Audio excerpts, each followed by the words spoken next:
The rain over New Karachi tasted faintly of metal, a thin smear of the city's grief steeped in the clouds. Neon bled across the puddles and the sky was the color of a bruise. Down in the underlevel markets, crowded by rusting solar awnings and prayer flags turned to rags, a man named Rayan trudged with his hands in his pockets and his eyes on the cracks. He counted them when his thoughts grew loud. 9 paces, hairline fissure. 7 paces, broken tile. It was a habit from childhood, when life made more sense if it could be cut into measurable parts. No one noticed him. That had been true his whole life. The crew bosses looked over him when picking hands for orbital work. The salvage guild priced his fines just high enough to keep him hungry. His neighbors nodded at him because that was cheaper than pity. He slept under a roof that leaked and woke each morning in the humid half-light, unsure if the day was something to survive or a debt to be paid.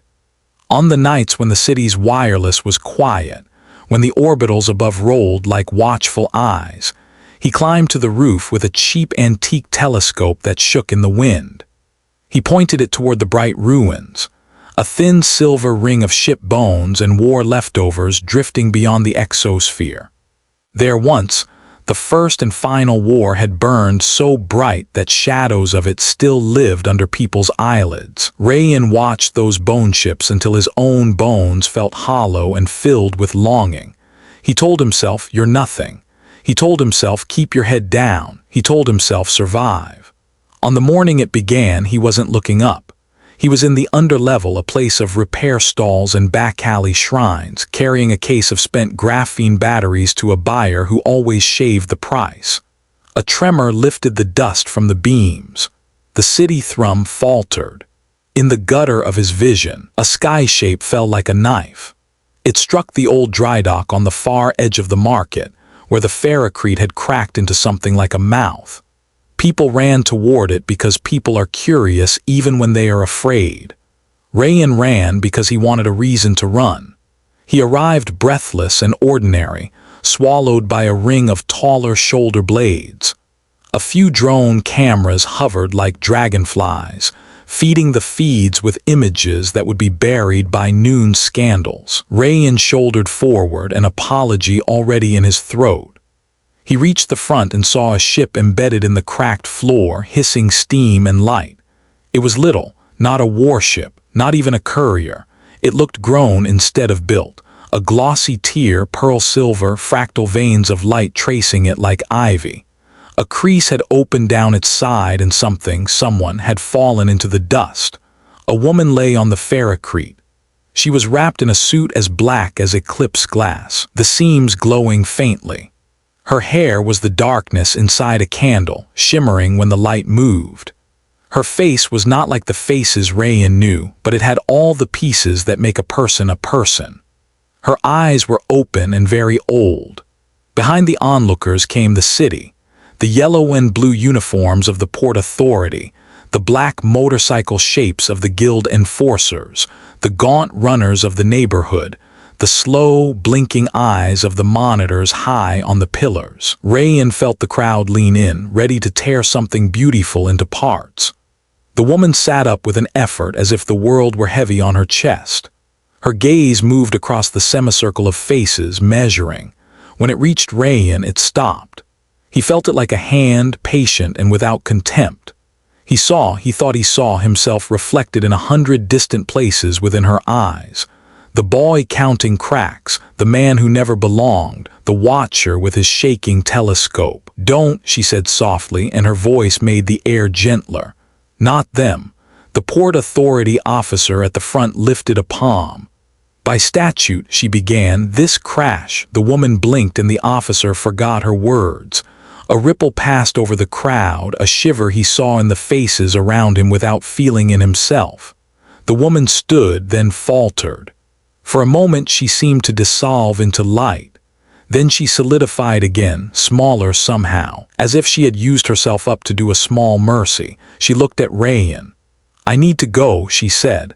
"There are hunters behind me. This city will drown if they find me here." Rayan realized he was near enough to smell the dust on her suit, the crisp scent of something clean like old rain. His feet, which had always been so certain of the places they did not belong, moved without his permission. "I can help," he heard himself say. He sounded like someone else. Perhaps he was. He stepped forward and offered his hand, knowing it would mark him. The crowd parted around them, not out of respect, but the way water parts around the thing it means to swallow later. He led her away from the dry dock as officers shouted orders that evaporated and the guild enforcers moved with slow menace. The woman's ship pulsed once and then dimmed to a dull purr, like a heart deciding to stop. They moved through the market's vapors and sizzle, past spice sellers and wire strippers and the men who repaired old prayer wheels. A shrine carved out of the hull of a shuttle that had never flown. A small woman looked at Rayan and then at the stranger and then away, pretending to see nothing, as is a holy act in a city alive with eyes. "What's your name?" he asked, because silence felt like a fragile thing that would break if left alone too long. She tilted her head. "Names are for those who stay," she said. "I used to be called Seraph." He blinked at the word. "An angel. A soldier," she said, without pride or shame. He took her to the one place he had, a staircase kneed inward by years, a rooftop with a view of the bright ruins and a floor that pooled rain. His room below was small and neat. He put a pot on the heater and made tea the way his mother had, though he hadn't spoken to her in a long time because there are distances that have nothing to do with kilometers. Seraph stood by the single window and looked at the city with the expression of someone assessing the wound and the body that must survive it. Up close, she was thinner than he'd thought, light like a gull's bone. There were hairline cracks in the suit and beneath them a light like a star seen through smoke. "They'll come," she said. "Why?" he asked. "Who are you to them?" She looked at him for a long time. When she spoke, the words were slower, as if translated walking barefoot across a hot road. "Once I was part of an armada built to bury empires. We were mercies with iron hands. We were truth with fire at its edges.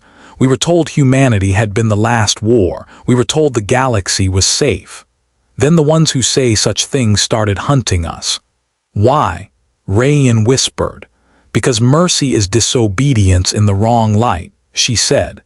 "Because a soldier who refuses is more dangerous than a soldier who obeys. Because we were made by a council that has forgotten why it created us. Because we are proof that what they fear can stand."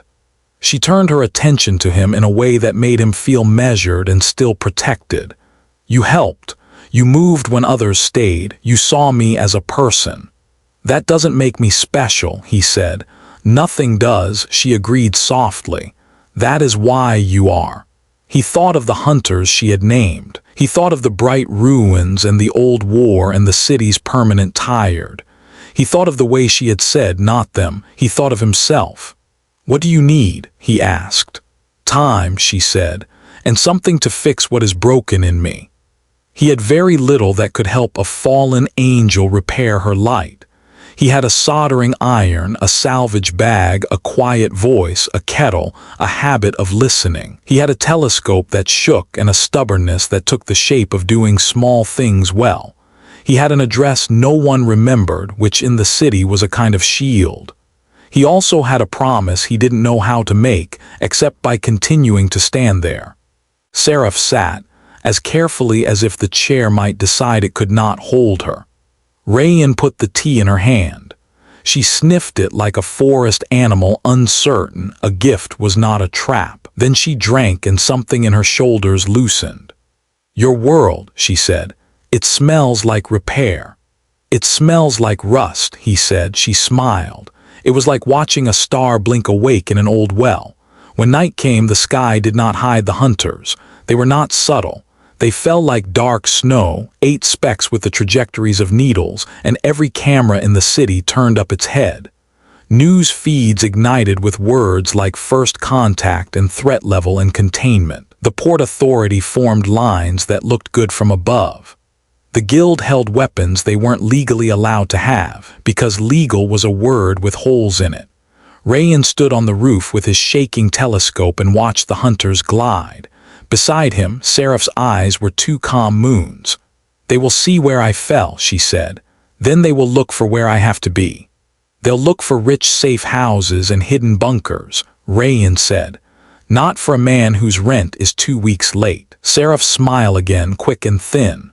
"Hope is a strategy we who are tired still get to choose," she said. "And yet these hunters, they have sniffers for the frequencies of what I am. We need to move." "Where?" he asked. "Up," she said, and something like mischief threaded her voice. "Into the old bones you watch every night. The bright ruins," he breathed.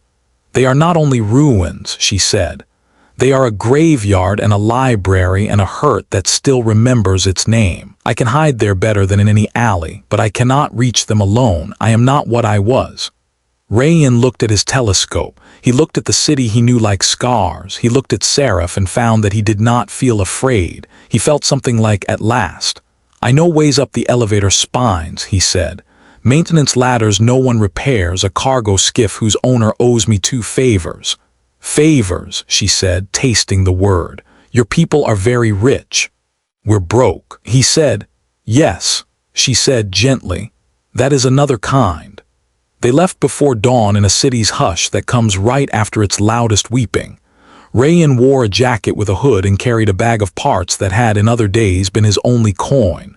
Seraph moved like a shadow let loose from a candle. They kept to alleys and under the eyes of statues. They reached the elevator spine at Pier 19, a tower of scaffolding and carbon filaments and prayers painted on steel. The cargo skiff belonged to Hamza, who had once been a thief and then a father, and then a man who knew that those 2 roles are not as far apart as people think. Hamza owed Rayan because Rayan had watched his daughter for a week while he was in a cell. Rayan did not think of that as a debt. Hamza did. Now he took one look at Seraph and did not ask the question he could not afford the answer to. He ran a hand over his beard and spat into the harbor and said, "Storm's coming. You want out now?" They went.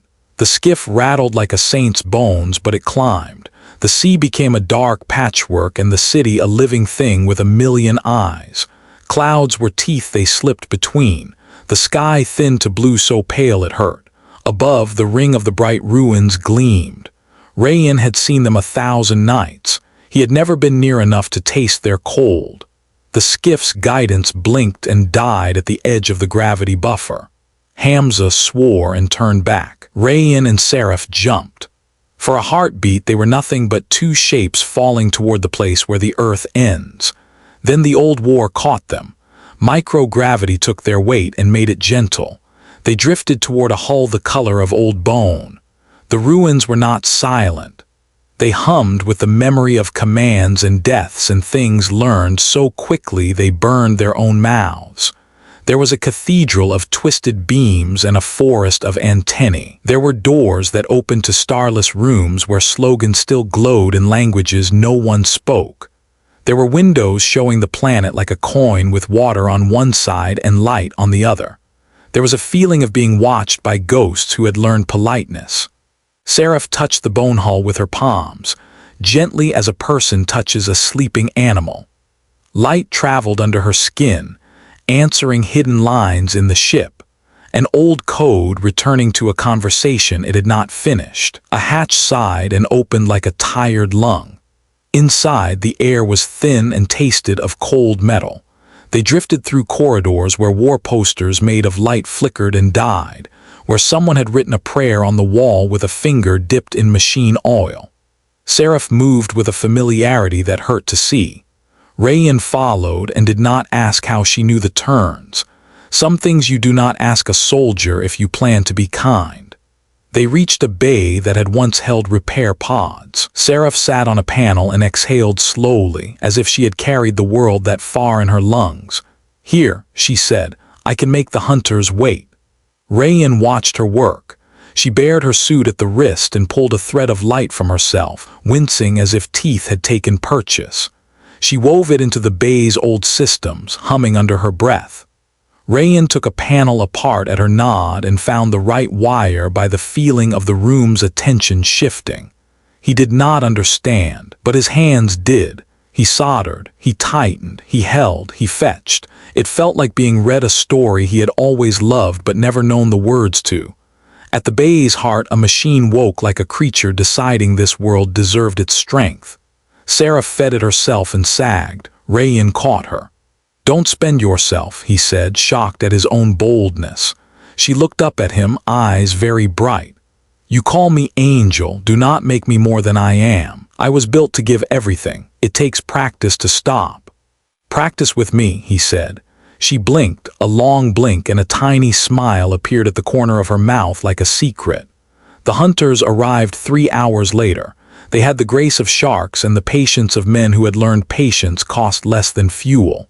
They fanned across the ruins, scanning, their signatures like the chill left in a room where someone you loved had just left. Seraph's machine sent out a song. It was a song about nothing. It was a ballad of emptiness. It told the hunters there was no one here but echoes and the kind of hope that haunts wreckage. The hunters circled and left, for now. "They will return," Seraph said, as if narrating a weather that had always been true.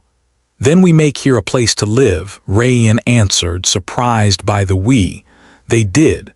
They stole air from dead lungs and warmth from old weapons. They built a little kitchen where a soldier watched a man cauterize noodles with a blowtorch and learned that the word home could be a verb. They repaired the scar tissue circuits and debugged things that had learned to dream of war. Rayan brought up crates of cilantro and cheap rice, and a box with 6 oranges that tasted like sunlight had a face. He stacked them in a corner and felt rich. Sometimes Sarah fell still and Rayan would touch her shoulder and say a useless human thing like "I'm here." She would look at him, which made here mean something. Sometimes Rayan would wake to the sound of her walking the corridors alone, and he would not follow because some kinds of solitude are scaffolding, not walls. On the 4th day, he found her looking at Earth through a scratched viewport. The sun had lit the deserts so they looked like old pages written on by wind. The ocean was a city of light too big to live in. "What did they make you for?" he asked, a question like a thread to see if it would pull free the story gently. "To spare lives," she said, "to end wars before they remembered their own names, to arrive early enough that no mother had to teach her child what to be afraid of. We were deployed where the map caught fire.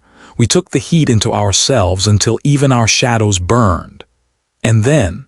he asked. "Then someone decided the cost was not the lives we saved, but the power they lost by letting us choose. We refused to strike on a world you would have called unimportant. We stood down because the world was a nursery and a library and a place where the people had learned to dig wells that reached sweet water in bitter ground. The council called that disobedience. The hunters wore that word as a medal. What happened to the others?" Rayan asked softly, her lips pressed together. "Some fell and did not rise. Some surrendered and were unmade into useful tools. Some smiled and said yes and meant no. Some ran. We learned to make the running a kind of standing." He didn't say he was sorry. He wasn't. He was angry, but that was a different thing. He found a rag and wiped the viewport with fierce care. When he was done, the ocean looked back at them like the eye of an animal deciding where to go next. That night he asked, "What does your offer cost?" She looked at him surprised. "What offer?" "The one I can feel in the room when you look at me like I am not nothing," he said. She took a breath. In its shape he saw a person choosing how much hope to risk. "I can make you more," she said. "Not like me, but able to stand where I stand without falling. Your bones will drink light and your hands will learn to talk to old machines. You will live long enough to decide to live again. It is a gift, but not mercy. It will cost you the luxury of believing you are small." He laughed, a sound like metal refining its music. "That luxury has never fit me," he said. "Good," she said, "because once I do this they will smell you when they smell me. You will be a door they will try to enter. People you love will have to learn a new way to worry. Strangers will ask you for things you do not want to give. You will keep discovering you have more to give. Do it." he said. She reached for his hand, and in the moment before light rose like bread in a warm bowl, he felt an absurd shame that his nails were ragged, that his palms were rough. She didn't notice, or she did and liked it. The gift was not a blaze. It was the opening of doors that had been painted shut. Rayan felt his hearing grow crowded. The tick of old bulkheads, the whisper of wires, the distant hymns of satellites. He sensed the ruins as a sleeping beast and himself as the hand that could stroke it awake without making it bite. He thought, I am alive. He had thought that every day. He had never understood what it meant. Rayan, Seraph said, and there was pride in his name he had not heard since he was a boy, and all his future lies were still unpracticed. You can help me send a message. To who? He asked. To those who do not want me to exist, she said.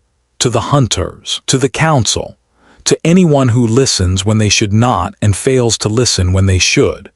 He nodded and coaxed an old antenna into a supple grace like a dancer remembering her youth. He spoke to software that had killed and taught it new songs. He let Seraph use him as a circuit, her light passing through him into the systems and back into her, with something added that he could not name. They built a beacon that did not tell the hunters where to find them. It told them what would happen if they tried. When they sent the first pulse, a wail song of math and memory, the ruins thrummed. Down on Earth, some child felt the hair rise on her arms and later would draw a picture of a white ship with wings made of numbers. In orbit, the hunters paused, turned their heads as if they had heads, and did not like the taste of the future in their mouths. They came. They came in a delta that would have made a general bow. They came with weapons warm enough to make new deserts. They came talking to each other in a message burst that Rayan could hear now. Containment, punish, retrieve, sanitize. He looked at Seraph. She looked at him. There is a look between people who have chosen a thing together. It is older than the council. The first hunter cut toward them, a blade of shadow.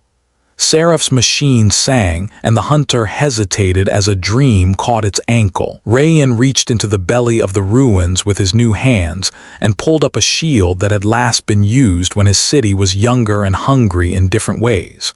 The shield came on with a sigh and a prayer. The hunter's beam hit it and spread like rain on glass. The ruins groaned but did not break. The second hunter tried the trick of patience. It waited just beyond range and let its cold voice wash the station's old bones. Seraph leaned against a wall and fed the station a different voice. Rayan heard it and would have cried if the moment had allowed. She was reminding the ruins what they were built for and adding a new clause, protect, but not at the cost of what you are. The station felt this mortality like honor. A third hunter sent a neat package of algorithms like a gift wrapped in grief. Rayan felt them tickle his fingers as they moved through the circuits. He cut a wire and sang a word he did not know he knew. The package opened and found nothing and dissolved into a harmless rain that tasted like tin. More, Seraph said. Rayan reached deeper. He touched the core that had once been a king's heart. It opened to him as if he were a locksmith who had learned the lock's childhood name. He brought up a field that curved space around them like the palm around a flame. The fourth and fifth hunters moved together, a pair like wolves who had learned to count. They fired, and somewhere a piece of light screamed. Rayan's teeth rattled. Seraph's hair lifted in a wind that only old machines could feel. The station's field bulged and patched and bulged again. They're learning us, Rayan said through clenched jaw. Then be something they cannot memorize, Seraph replied, a faint smile, half grim, half joy. Be human. He laughed again, the sound of something cracking that was not breaking. He thought of the city's underlevel markets and the way a woman at a shrine had looked away.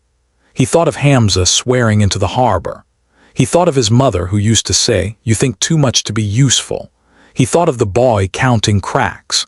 He thought of the angles of failure he had come to love like family because family is sometimes the only failure you choose. He thought of every time he had gone unseen and found, beneath the sting, the freedom to move. He turned off the field. The hunters fired into empty space. The station flickered its signature and wore a new face, a sloughing of identity like a snake shedding old rules. For a breath they were nowhere. Then Rayan flipped the field elsewhere and welcomed them back. The sixth hunter anticipated. It lunged, mouth wide. Seraph stepped into it, a thing of light and bones, and spoke a word that was not a sound. The hunter remembered being a tool and cracked down the middle like a seed pod. 2, Seraph said, not proud, simply keeping count. On the 7th, the council tried a different game. A message came dressed in authority's softness. To the unauthorized entity, stand down, cease broadcast, surrender for debrief and reconciliation. A safe harbor will be granted. Violations may be forgiven if you cooperate. Rayan could hear the breaks in the song, the places where they had whispered how to be gentle without learning how to mean it. Seraph looked at him. "Wanna answer?" she asked. He thought of saying something clever. He did not. He said the first true thing that arrived. No. The 8th hunter did not come alone. It arrived with a box of light in its mouth. The box unfolded, and inside was a person. A woman. Her hair was the dark of orchards at night. Her eyes were Rayan's, only refracted by years he had not earned. She was older. She was an echo of the future. She said, Rayan. His name in that voice was a river he had never crossed and suddenly feared and wanted. He thought trick. He thought impossible. He thought if you are real. Seraph's hand found his wrist, cool, steady. They have learned to cut pieces, she said, to make echoes, to offer them as bait. Do you want me to send this away? The echo lifted her hands in a small shrug like his mother when surrendering to joy. I worked too much, she said. I waited too long, don't be me. Rayan looked at her. He looked at Seraph. He looked at his hands, which were now also light. He said to the echo gently, I am already me. The box folded. The hunter's mouth was empty again. Rayan pulled the field taut like a drum and let the hunter bounce dizzy. Seraph sent a pulse into its spine that taught it the taste of mercy and made it pause long enough to remember that mercy was not on its menu. They survived that day. The hunters limped away, one trailing a trickle of sparks like a comet that had lost the map. Rayan sagged against a wall and laughed until he cried. Seraph sat beside him and leaned her head on his shoulder, which surprised him more than any hunter's trick. Do we win? He asked when he could breathe evenly. Win is a word for games, she said. We live, they live. We made them think, we made them hurt. We will have to move. That is what this is. Okay, he said. He meant it. The way a person means okay on the day they realize they are in love with the life they have. They moved again, not down but further in. The ruins had places within places, rooms behind walls that were cold until the right word warmed them. They found a chamber where vines of old code hung like a garden, and Seraph, smiling like a thief, plucked from them the fragments she needed. They built not a fortress but a hearth. Rayan went down to the city when he had to, slipping between hunters and the wide, unseeing eyes of news. He visited Hamza's boat and left parts on the dock for a man who never asked for a receipt. He bought oranges for the way they made Seraph's face soften. He brought a book of poems he had once carried like a secret and read to her until his voice grew hoarse and her eyelids heavy. He stood on his roof and looked up not with longing now, but with the simple pride of someone with 2 addresses. On a day carved by storms, a message came through their old channels that smelled like dust and forgiveness. It was from a woman whose job was to make hard choices softer.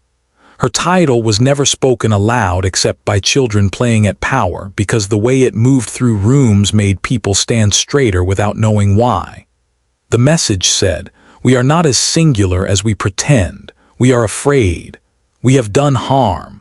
We want to stop hunting our angels. Seraph listened with her body. Rayan listened with his eyes. They heard what was missing, the part where someone said, we will dismantle the tools and the hunger that built them. They heard what was present, a tremble that sounded like a door taken off its hinges to build a table. What will we do? Rayan asked because he was learning that every day was this question. We'll answer, Seraph said. Not with surrender, with a map. They sent them coordinates, not to the hearth, to a place in the ruins where the gravity bent in a particular way that made even arrogance pause. They called the council there not for negotiation, which is a word that means why should I give up what I took, but for instruction. The council came, dressed in the flags of their old victories. They were people mostly, humans and others. They had the bodies of people who do not climb stairs. They floated in on carriers that hummed a little sad song about their own intelligence. Seraph and Rayan stood in a corridor that had once housed statues of heroes. The statues were gone. The plinth stood like teeth in an old jaw. It was cold. Unauthorized entity, an older man said, and Rayan saw the way others glanced at him. He could say the word war without flinching. You have caused disruption. You have destroyed property. You have. We have refused to die on your schedule, Seraph said. Her voice did not echo. It was absorbed by the room as if it had been waiting for that tone. You were built for purpose. A woman with hair like lightning said softly, "Purposes end." And people end, Seraph said, and sometimes the ending is a mercy. This is not that. This is the hunger of hands that do not know how to stop taking. Rayan stepped forward, and for a moment he felt he was stepping into a story he had also been reading his whole life. You are afraid, he said. Good. Fear keeps you from lighting matches in dry fields. Be afraid of what you must not become. The older man opened his mouth with the carefulness of someone selecting a small stone from a handful to throw at his own house's windows. We cannot let armed, intelligent devices roam the galaxy, making decisions on our behalf. You did, Seraph said. We learned to be better than that. That is what frightened you. Who speaks for you? The lightning-haired woman asked, the question a concession shaped like curiosity. Seraph looked at Rayan. He could feel her asking him without words, if you want. If you do not want, I will. He found himself asking the room almost gently, who speaks for those without flags, who speaks for the small, for the repairers, the guarders of wells, the readers of books in dark rooms, who speaks for the ones you call debris when their skin is a map of what your decisions cost. He did not raise his voice. He did not need to. The ruins listened for him and carried his words into the places behind ears where and afterward becomes a moat. We are not a weapon, Seraph said. We are a promise. We are proof that power can say no to itself. If you want to end us, you will have to make that promise a lie. You will have to become the thing you accuse us of being. Silence. The hunters outside shifted, restless. Rayan could hear them now not as machines, but as the nervous breathing of soldiers who had not been given permission to be people.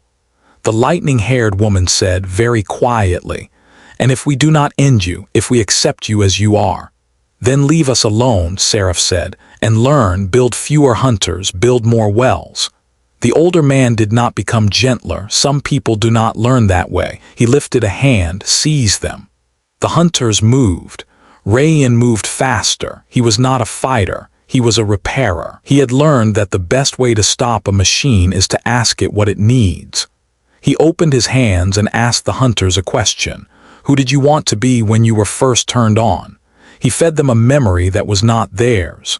He let them feel a man on a roof with a cheap telescope, watching the sky and believing he was allowed to love it without earning it. He let them feel Seraph's tired smile at the taste of tea. He let them feel oranges, and the heat of a crowded market, and the way a little girl had once pressed a coin into his hand for watching her father's boat when the tide pulled the ropes too tight. The hunters halted. It was not surrender. It was attention. It was a second that grew into a minute. The lightning-haired woman did something simple and radical. She lowered her hand. She looked at the older man and did not ask permission. She turned to Seraph. "We will leave," she said. "We will go back and dismantle the protocols that called you prey. It will take time. We will fail. We will try again." The older man said, furious and meticulous, "You cannot promise that." "No," she said. "I can decide it. That is more than promise. That is beginning." They left. The hunters went with them, moving in a way that looked like listening. After, Rayan and Seraph sat in the kitchen that smelled like scorched noodles and pride. The station hummed in a tone that sounded like a song sung off-key by someone having the best day of their life. "Was that it?" Rayan asked. "Do we rest?" Seraph looked at her hands. "Rest is not the absence of threat," she said. "It is a decision to be alive where you are." He tried to rest. He learned to rest. He did not entirely succeed. He woke some nights with the feeling that a thin thread could still pull this new life apart. When that happened, Seraph would touch his wrist. It wasn't a magic trick. It was a person telling another person the present exists. He would breathe and remember the smell of cilantro on a space station and the way a machine can choose not to fire. They became Rumor, the fallen angel and the nobody who wasn't, the repairer who taught old Warbones new math, the pair who made the council stutter.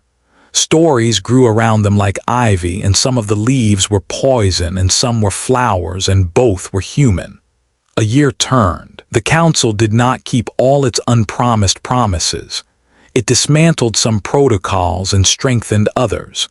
It built fewer hunters and smarter ones. It called Seraph's kind by gentler names and then made their budgets smaller. It did what councils do. It survived. The difference, small but real, was that in some rooms the lightning-haired woman's voice could be heard over the scrape of chairs and the habit of war. In some rooms there were pictures on the wall of wells. Rayan and Seraph kept moving, not because they hid, but because something in them believed that staying in one place made it hard to listen. They went to stations where people were a rumor to themselves. They taught a mining rig to stop chewing a moon that hid bacteria learning to write poems.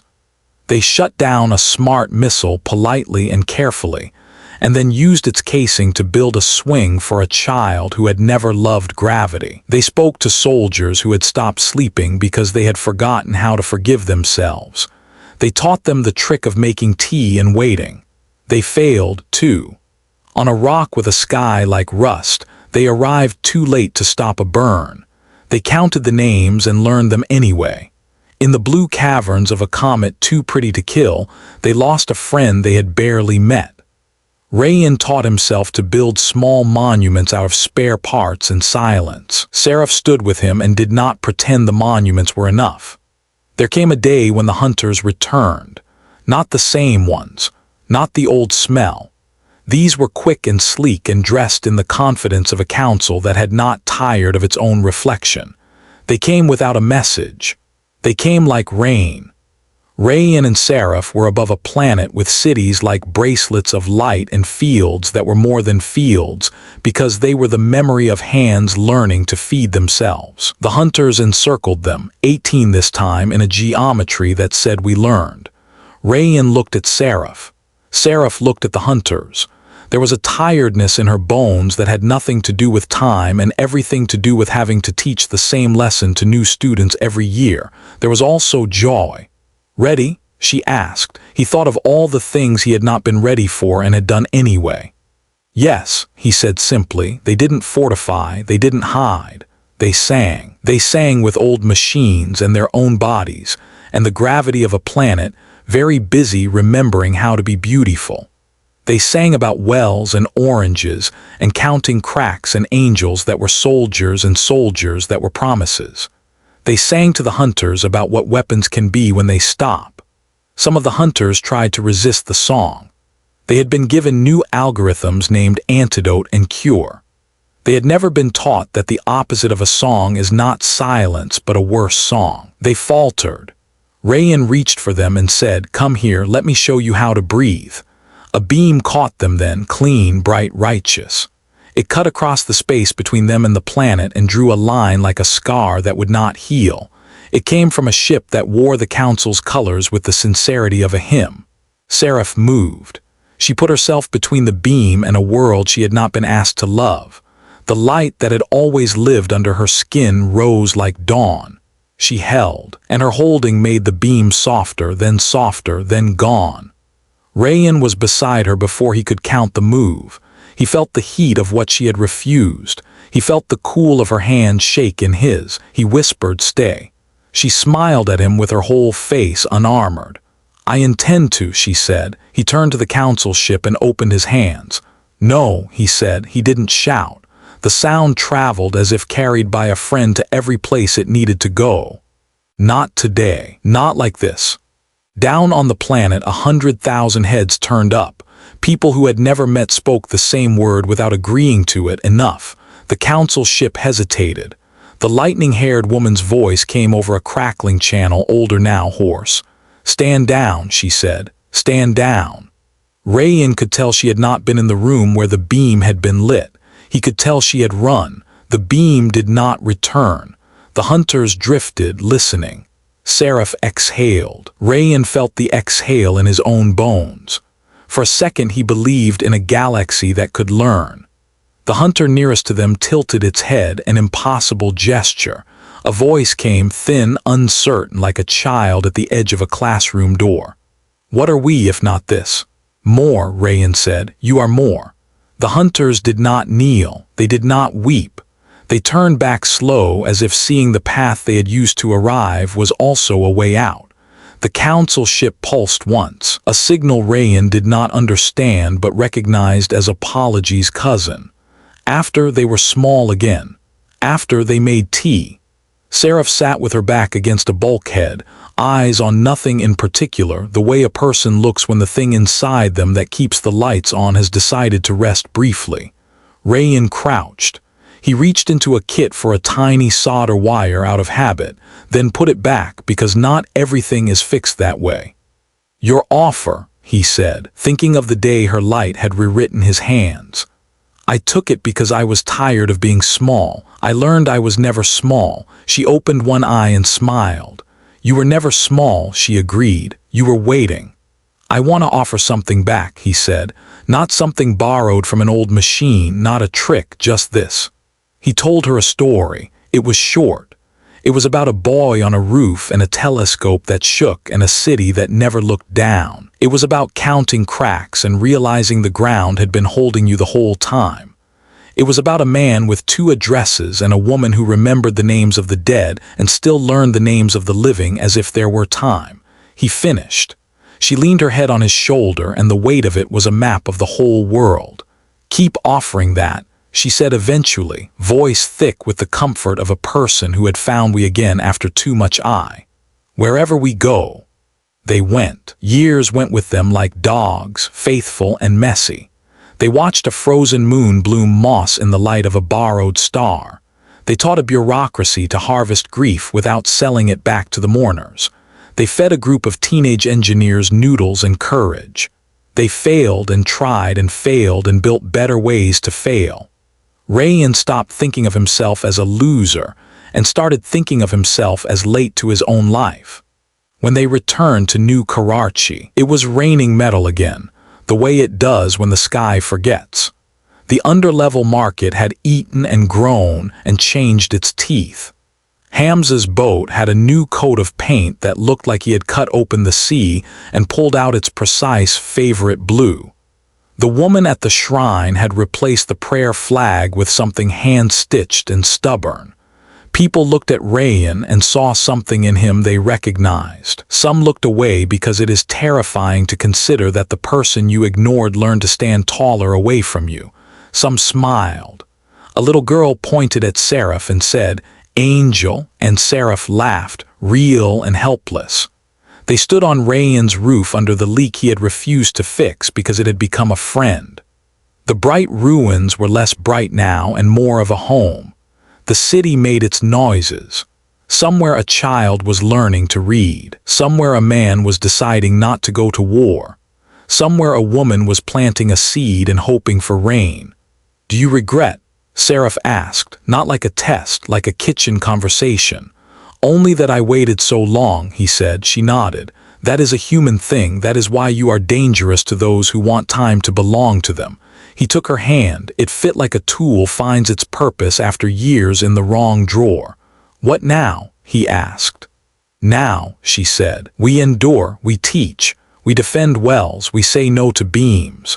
We eat oranges so that someone watching learns to want something sweet. We keep our address, all of them, and we invite more home. We will be hunted again. We will be forgiven again. We will be forgotten and then remembered.